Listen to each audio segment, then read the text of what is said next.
ICC টি-20 র্যাঙ্কিংয়ে দারুণ সাফল্য অর্জন করল বাংলাদেশ। টি-20 বিশ্বকাপ না খেলা সত্ত্বেও টাইগাররা দেখিয়েছে চমকপ্রদ পারফরমেন্স, যার সুবাদে আইসিসি র্যাঙ্কিংয়ে এগিয়েছে বাংলাদেশ দল।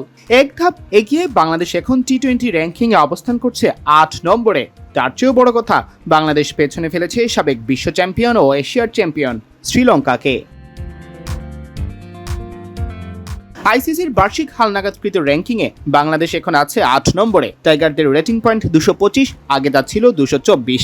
এক রেটিং পয়েন্ট বাড়ার সাথে সাথে র্যাঙ্কিংও এক ধাপ এগিয়েছে লিটন দাসের দল। আগে 9 নম্বরে থাকলেও সাইফুদ্দিনরা এখন উঠে এসেছেন 8 নম্বরে।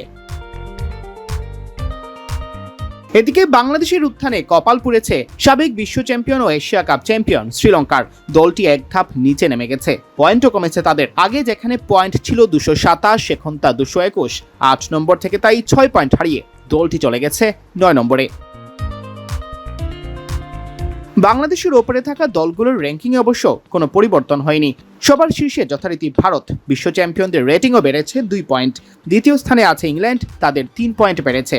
অস্ট্রেলিয়ার পয়েন্ট অপরিবর্তিত থাকলেও দখল করে আছে তৃতীয় স্থান। 4-এ আছে নিউজিল্যান্ড, 5-এ দক্ষিণ আফ্রিকা, পাকিস্তান 6 নম্বরে, আর বাংলাদেশের ঠিক সামনে 7 নম্বরে আছে ওয়েস্ট ইন্ডিজ। ক্যারিবীয়দের রেটিং পয়েন্ট 233, বাংলাদেশের চেয়ে 8 পয়েন্ট বেশি। র্যাঙ্কিংয়ের শীর্ষ 10-এ আরও আছে আফগানিস্তান, 220 রেটিং পয়েন্ট নিয়ে তারা আছে 10 নম্বরে। এছাড়া জিম্বাবুয়ে 11, আয়ারল্যান্ড 12, যুক্তরাষ্ট্র 13, নেদারল্যান্ডস 14, স্কটল্যান্ড 15 নম্বরে অবস্থান করছে। পুরুষদের পাশাপাশি মেয়েদের টি-20 র্যাঙ্কিংয়ের বার্ষিক হালনাগাদও করেছে আইসিসি। সেখানে বাংলাদেশ 199 রেটিং পয়েন্ট নিয়ে আছে 10 নম্বরে, রেটিং পয়েন্ট বেড়েছে 5।